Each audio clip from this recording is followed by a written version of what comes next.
Bonjour, nous allons parler aujourd'hui du statut du narrateur dans le récit et des choix de focalisation. Alors le narrateur peut être soit présent dans l'histoire, soit extérieur à l'histoire. Lorsqu'il est présent dans l'histoire, la narration se fait à la première personne.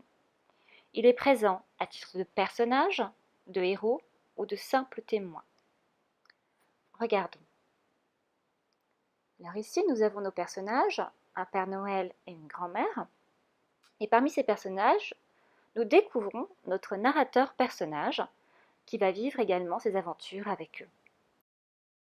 Ainsi, nous vivrons ces aventures en Égypte à travers le regard de notre narrateur personnage qui nous donnera ses impressions tout au long de son voyage. Lorsque la narration se fait à la troisième personne, on dit que le narrateur est extérieur à l'histoire. Alors dans ce cas, le texte donne souvent l'illusion d'un effacement du narrateur devant son récit, mais il peut manifester sa présence par ses jugements et interventions. Alors, lorsque le narrateur est extérieur à l'histoire, il a le choix de la focalisation. Qu'est-ce que c'est qu'une focalisation? Une focalisation, c'est un point de vue. Le narrateur peut en effet adopter différents points de vue. Regardons. Alors, nous nous retrouvons ici face à notre personnage, le Père Noël. Si le narrateur adopte le point de vue interne du Père Noël, alors il lira dans ses pensées et partagera avec nous ce que le Père Noël ressent. On pourra relever ainsi dans les textes le vocabulaire de la pensée, des émotions et des sentiments, ainsi que le vocabulaire des 5 sens. Le narrateur en sait autant que le personnage lui-même, et il en ira de même pour le lecteur.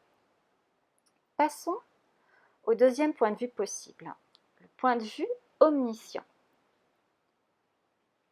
Alors, du latin omnis tout et de scio en latin qui veut dire je sais tout.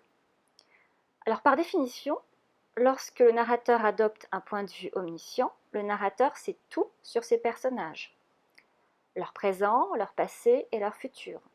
Il en sait plus qu'eux-mêmes et en informe le lecteur. On peut alors dans les textes relever des indices de temps, des compléments circonstanciels de temps ou des temps verbaux. Il peut décrire des actions qui se passent simultanément en 2 endroits différents. Passons maintenant au dernier point de vue, le point de vue externe.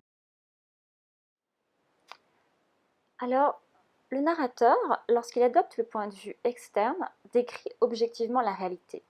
C'est un simple observateur. Son rôle est le même que l'œil d'une caméra. On n'accède pas à la conscience des personnages. D'ailleurs, le narrateur ne cherche ni à expliquer, ni à interpréter le sens des actions.